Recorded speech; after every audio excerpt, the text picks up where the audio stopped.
Hello, Ilana from the Bureau here with your national weather forecast for tomorrow, Tuesday the 30th of June. Now, tomorrow we're looking at wet weather across both sides of the country. Through the east, we have this rain band bringing widespread falls through from Western Queensland, much of New South Wales and into Victoria and Tasmania. With multiple days of widespread rainfall expected this week, we have issued a separate weather update video which you can check out for some more details.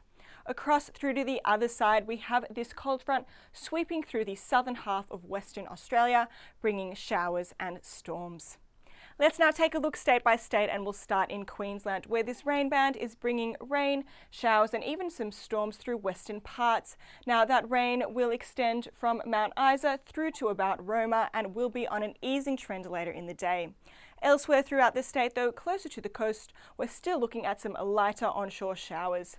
For Brisbane, tomorrow it will be 22 degrees. We'll have partly cloudy conditions and the possibility of an isolated shower or two.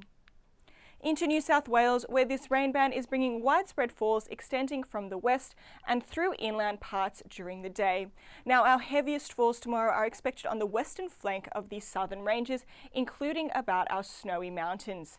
Now, it is important to note that we're expecting plenty of rain rather than snow tomorrow and the next few days.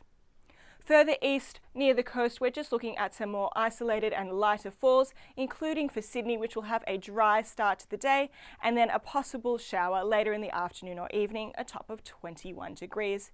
For Canberra, though, it will be a rainy day. Now, that wet weather is set to begin possibly in the late morning, otherwise it will ramp up in the afternoon and we'll have a top of 16 degrees.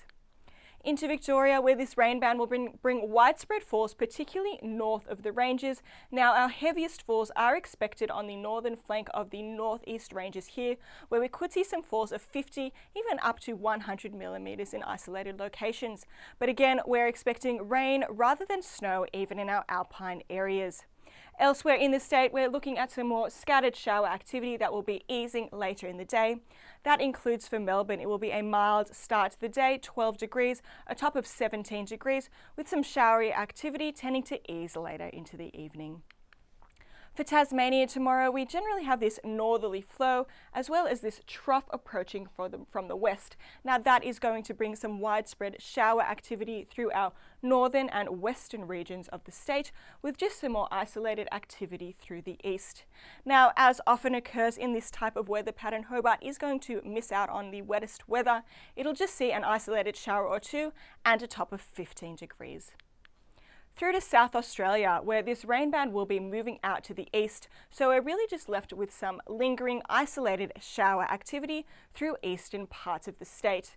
However, later in the day, we're going to start to see this next system come through from the west, bringing in some wet weather to southwestern parts of the state. For Adelaide tomorrow, we could still see an isolated shower in the early morning period. Some of those cloudy conditions will break up later in the day. We'll see a top of 17 degrees. Into Western Australia, where this cold front is sweeping through. That is going to bring shower activity all the way from the far west of the Pilbara, all the way down the west coast and across the southern half of the state. We're also looking at some isolated gusty thunderstorms through the coastal parts of the Southwest Land Division, extending through the southeast and even towards the Goldfields.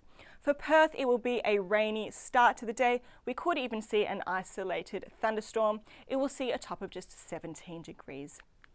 Now, up in the Northern Territory, with this moisture streaming in from the north, we are looking at some isolated shower activity through the top end as well as through eastern districts. That includes the chance of an isolated shower for Darwin, which will see a top of 31 degrees. Temperatures, particularly through the southern half of the territory, are quite a few degrees above average. Alice Springs will see 27.